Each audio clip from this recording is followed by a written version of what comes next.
किसी ने बड़े कमाल की बात कही है कि इंसान जब गलत काम करने जाता है तो वह आगे देखता है, पीछे देखता है, बाएं देखता है, दाएं भी देखता है, बस ऊपर देखना भूल जाता है।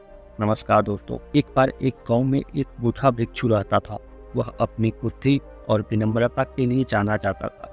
गांव के लोग अक्सर उससे सलाह लेने के लिए आते थे। एक दिन एक युवक उस बौद्ध भिक्षु के पास आता है और पूछता है कि गुरुजी, आप इतने बुद्धिमान कैसे हैं?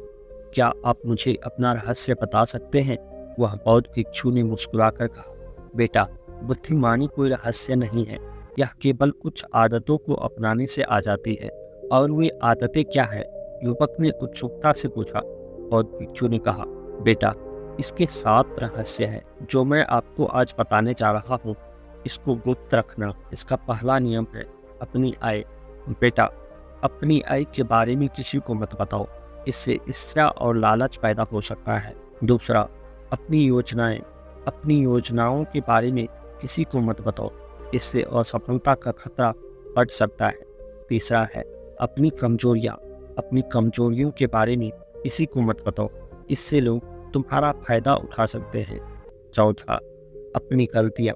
अपनी गलतियों के बारे में भी किसी को मत बताओ, इससे लोग तुम्हें जज करेंगे।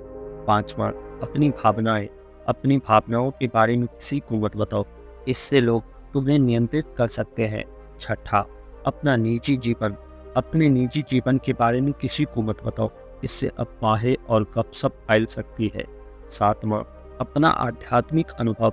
अपने आध्यात्मिक अनुभवों के बारे में किसी को मत बताओ, इससे लोग तुम्हें गलत समझ सकते हैं। युवक ने बौद्ध भिक्षु के बातों पर ध्यान दिया। उसने इन आदतों को अपनाने का फैसला किया। समय के साथ वह भी एक बुद्धिमान व्यक्ति बन गया। यह कहानी हमें सिखाती है कुछ महत्वपूर्ण बातें जिसको हमें निजी रखना जरूरी होता है। अपनी आय, योजनाएं, कमजोरियां, गलतियां, भावनाएं, निजी जीवन और आध्यात्मिक अनुभवों के बारे में दूसरों को बताने से हमें नुकसान हो सकता है। यह भी याद रखना महत्वपूर्ण है कि बुद्धिमानी कोई रहस्य नहीं है। यह उन आदतों को अपनाने से आती है जो हमें सकारात्मक और सफल बनाती है।